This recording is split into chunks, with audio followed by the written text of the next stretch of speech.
You'll see semi-translucent fabric over them. They all have different fabrics of different textures to kind of shroud their face.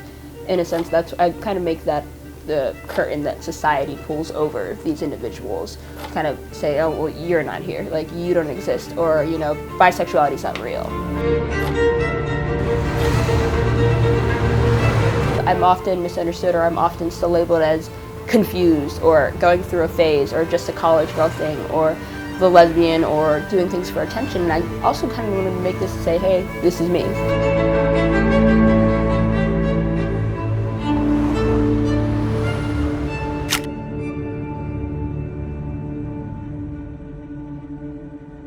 I grew up in a smaller hometown, and it was a little bit difficult, I would say. I literally remember looking down at my hand like, oh, my skin is different than everyone else's. How do I cope with that? How do I try to make people see that I'm not so different? The simple act of like straightening my hair, I would say in a sense conforming. I built up this persona of comedy to kind of float on by and make people see something other than my skin, or if someone did hurt me, that was the first thing I did. You know, maybe make a joke out of it.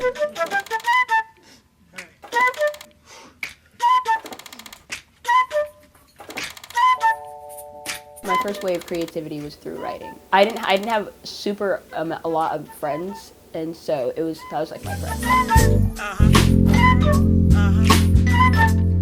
But I realized, you know, with photo, or I can take this photo and make it look how I want to, whereas opposed if I'm like writing a script for someone else and hand it off to them, they can butcher it and it becomes theirs. It's a direct way to get people to see literally what you're seeing. When I first started doing photo series specifically, I realized, you know, I don't want to do this just to do it. And one of the first series that I did was on depression. People struggle with this, and I know I struggle with it, so here's this.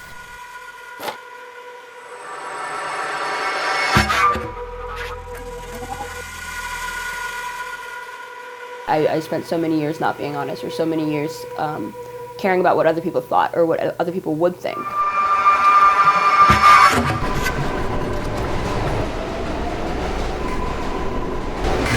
I was super, super, super boy crazy, as a lot of little girls are. But in the back of my head, I always wondered why I felt this sort of attraction, like this feminine attraction, this pull to, you know, the feminine aura.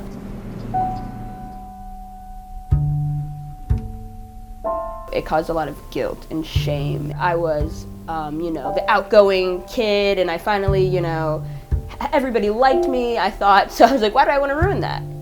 By being weird.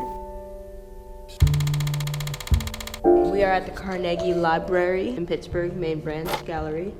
Here's this exhibit that I have up called For a Black Girl. My mother and I woke up one day and I was like, okay, like, this is it. You have to go, you know, talk to your parents about this. Hey, let's have like a little town hall meeting in the living room. So I'm moving to New York, and I might come back on the holidays with a boyfriend, but also if I come back with a girlfriend, you know, you can't be mad either. And that was kind of what I said to them, and they were just like, okay.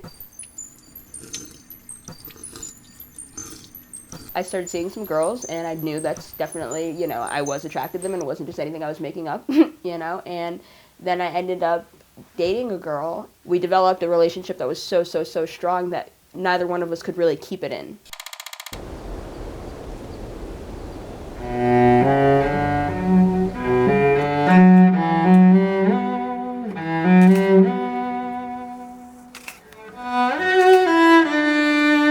The project that I'm doing right now is on bi invisibility, or pansexual invisibility, and the series is just to bring awareness to these people's identity and to say, hey, you know, we are here. There is an invisibility, you know, and there is this invalidation in the media and in the public eye, and I feel like there are a lot of LGBTQ series specifically, but a lot of people don't recognize bisexuals, and I even included some self-portraits, so I'm in the series as well. I would say that my mission is to use art as a tool. I want to create things about the world, and in turn a reflection of myself.